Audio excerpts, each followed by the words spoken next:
Welcome back to Fett's Legacy, everyone. I'm here today to give you my thoughts on Episode 6, the finale of Kenobi. So guys, that means obvious spoiler warning. If you haven't seen the finale yet, please go watch that first. And before we get right into it, I just want to say thank you all for liking and subscribing and watching the videos recently. I appreciate all the support. And if you do end up subscribing, hit that notification bell so you'll be notified whenever I upload. And guys, just before we start again, leave down in the comment section below what you thought about the episode. Without wasting any more time, let's get right into it. So we open it with Reva on Tatooine, and I have to say, it is surprising, after she has been left to dead. I know she held on to her hatred, but after she's been left to dead, to right away be able to get up and head over to Tatooine was just kind of crazy. I felt like that was a bit too fast, but I understand that they had to wrap things up. But I feel like the series could have had a couple more episodes and maybe really fleshed out things, especially with the length of the episodes being so short. I definitely think we could have got more episodes. And again, that is another one of my complaints. For a finale of a series with Kenobi and Vader, how is it 50 minutes minus whatever the credits are? This is like a 40-something minute episode. I want to say maybe 44, 43 minutes. For a finale, that's just not acceptable.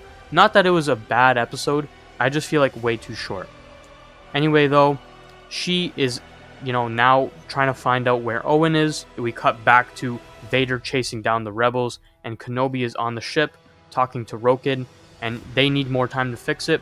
Kenobi realizes right away that the only way he can save them is if he leaves, because he knows Vader will only follow him. And so he has to tell Leia that she's now going to be going with Haja, and he won't be able to take her home.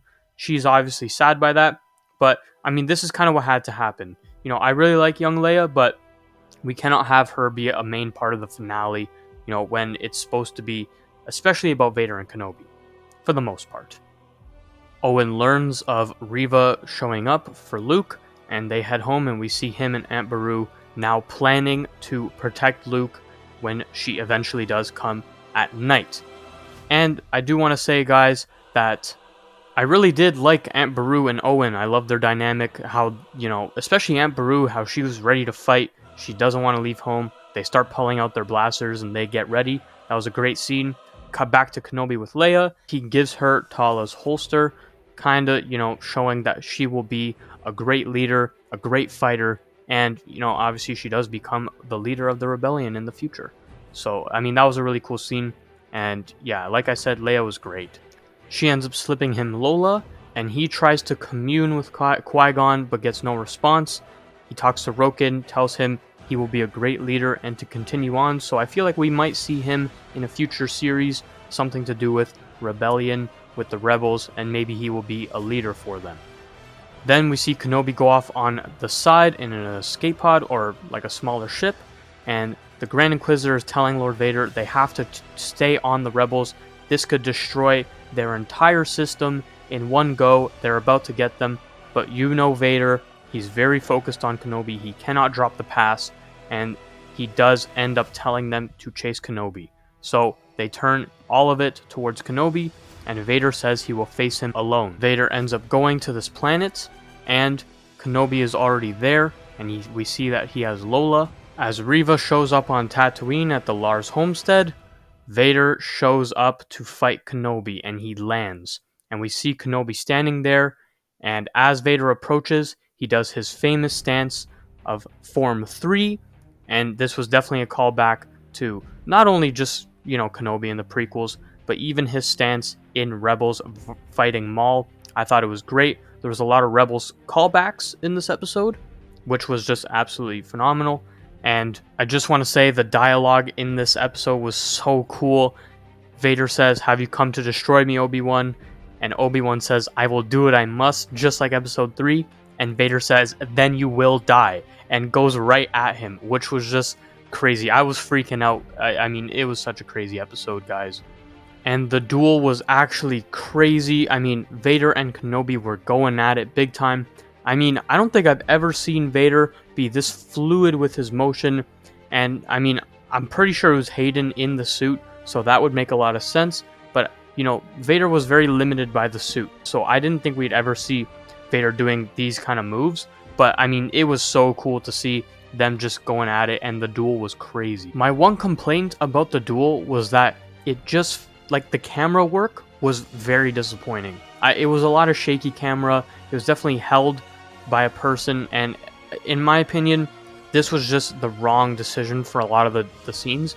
The camera felt like it was moving all over the place. I would have loved a still shot of them just fighting at some points. So I felt like the camera work, and not only in this episode, but in many of the Kenobi episodes so far, the camera work has been kind of shaky. It hasn't been the best in my opinion, but I mean, the lighting was really cool because it was a very dark background, very dark planet, and you just have their blue and red lightsabers respectively.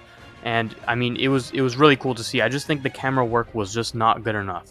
So Reva shows up to the Lars homestead, and Owen and Beru finally take action and start shooting at her, and she has to deflect the bolts. I do like how Luke was nowhere, to be seen in this right at this point, and even later on he is unconscious.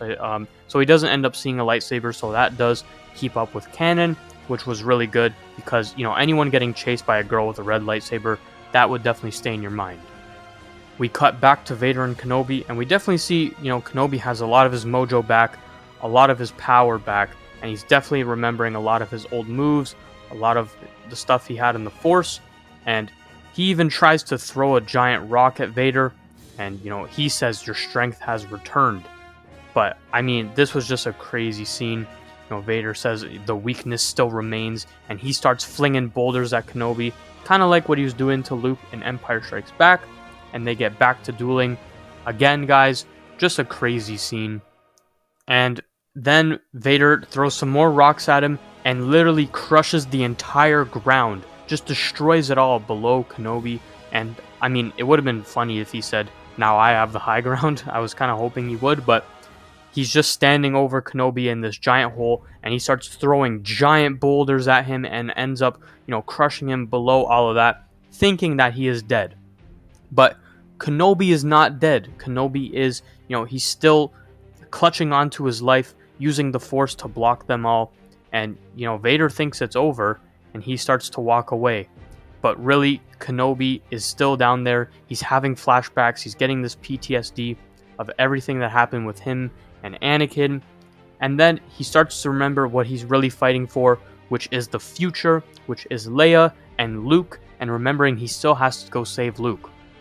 And knowing this, we cut back to Reva going after Luke, who is now right about to get to him, and Owen is standing in front of him, and they're having their own little conversation.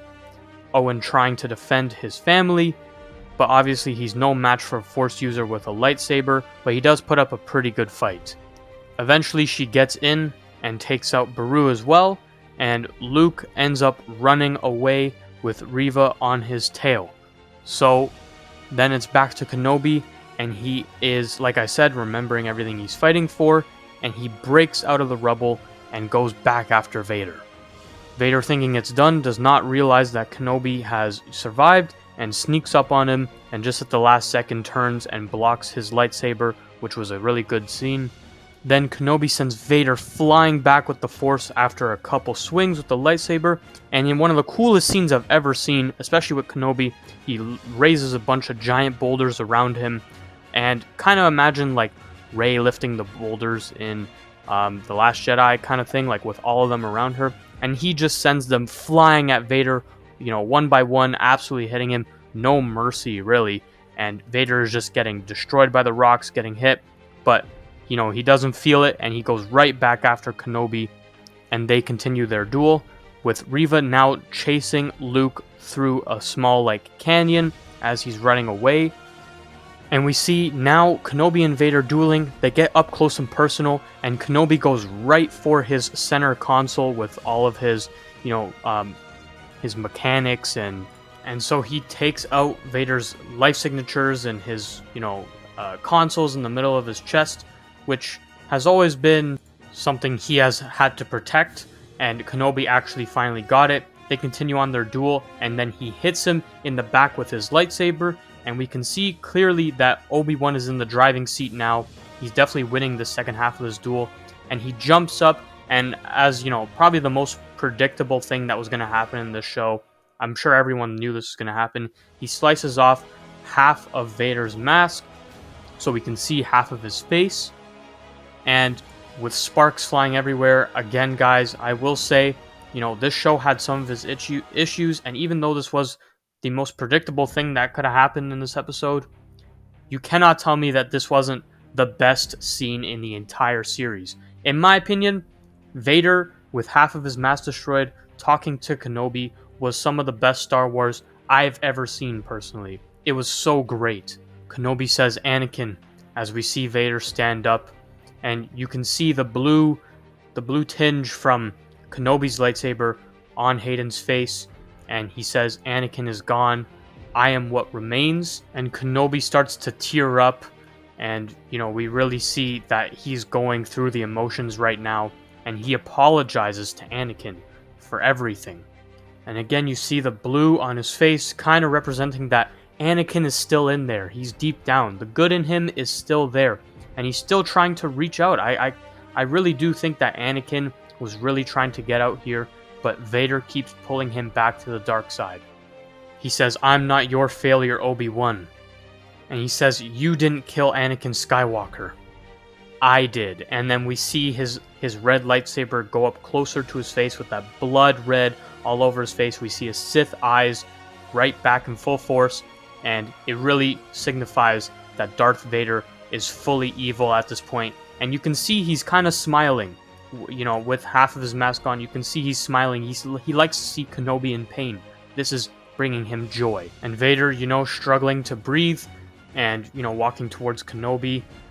He says, you know, "The same way I will destroy you." And I have to say, I love how Hayden's voice was mixed in with James Earl Jones' voice, who obviously voices Darth Vader. You can hear Vader's voice and Anakin's voice kind of, you know, going back and forth and being mixed in with each other. I thought this was absolutely amazing. I love this, guys. "I am not your failure, Obi-Wan.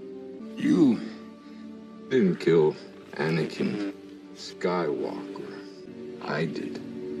The same way I will destroy you." Just because something is predictable doesn't mean it's bad. Yes, it was predictable, but this was a great, great scene.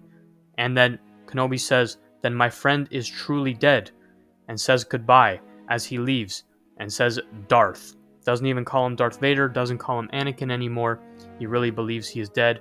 We see Vader there struggling to even move at this point.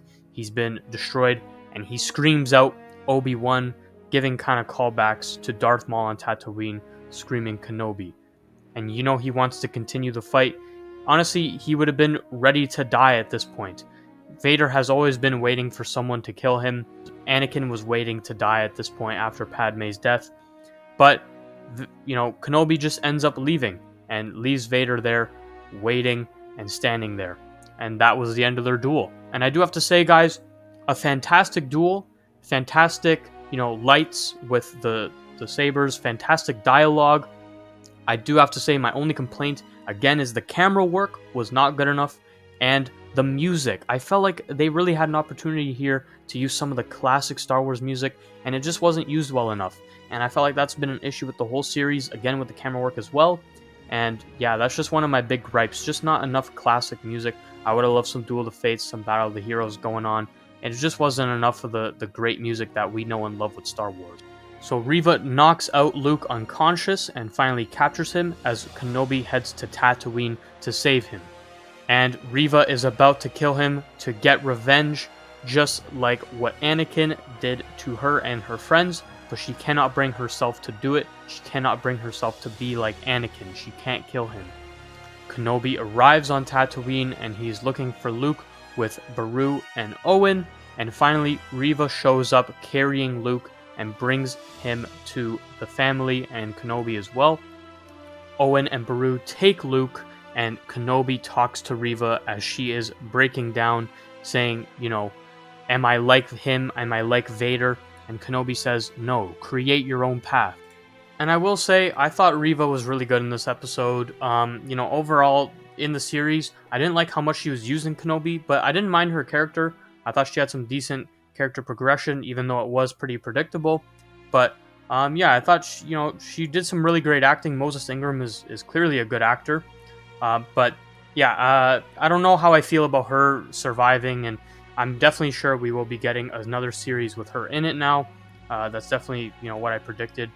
Disney put way too much marketing and money into her to just let her die. I definitely thought that would happen. So yeah, I'm not surprised. But maybe we will see her in her own series or in another series somehow.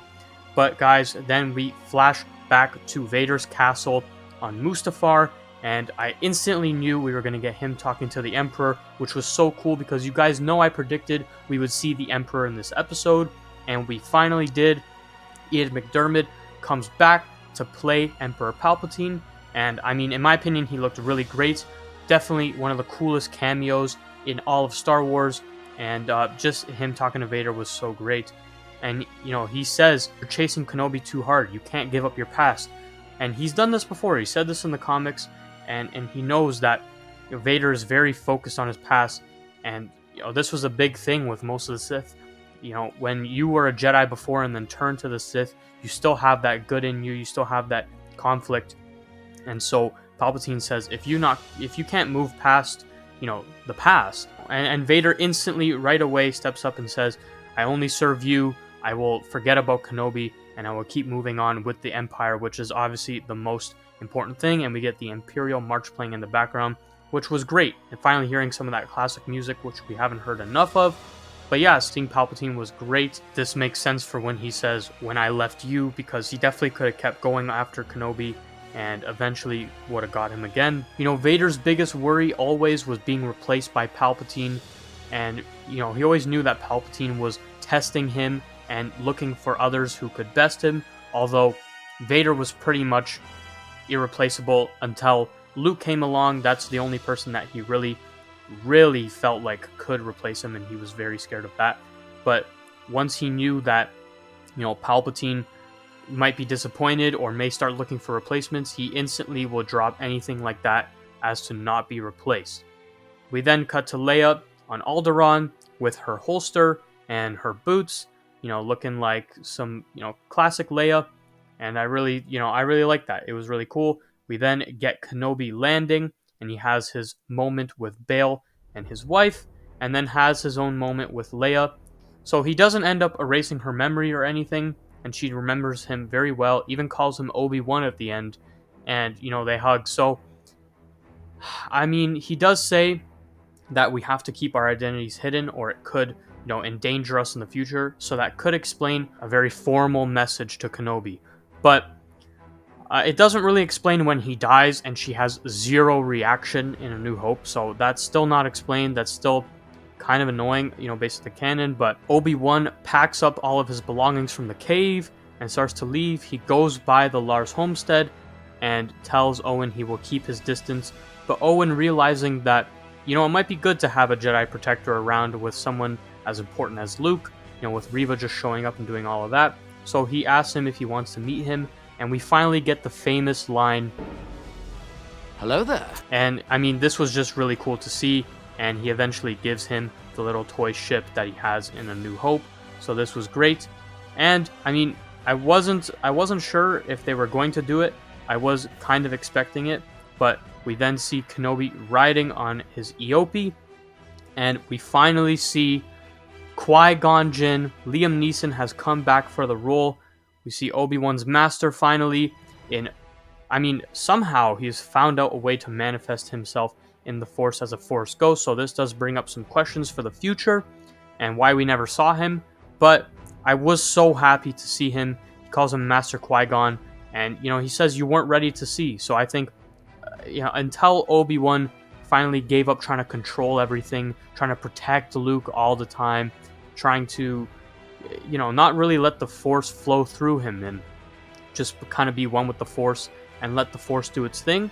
He wasn't able to see him until he let that happen. And so when he finally moves out of the cave, lets Luke grow up on his own, be his own boy, he was finally ready to see his master and begin his training to be one with the Force after he passes.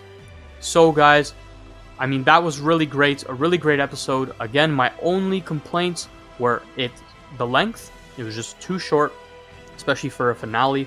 The camera work was not great enough, and the classic music was not used enough. So those are probably my biggest gripes with the show. Besides that, really great finale, really great show, and I will be dropping more videos on it soon, and we'll be dropping a ranking video of every episode and then comparing it to the Book of Boba Fett and The Mandalorian. And I just want to say thank you all for watching. Leave your comment down below on what you felt about this episode, and just thanks guys for all the support. I'll see you guys next time.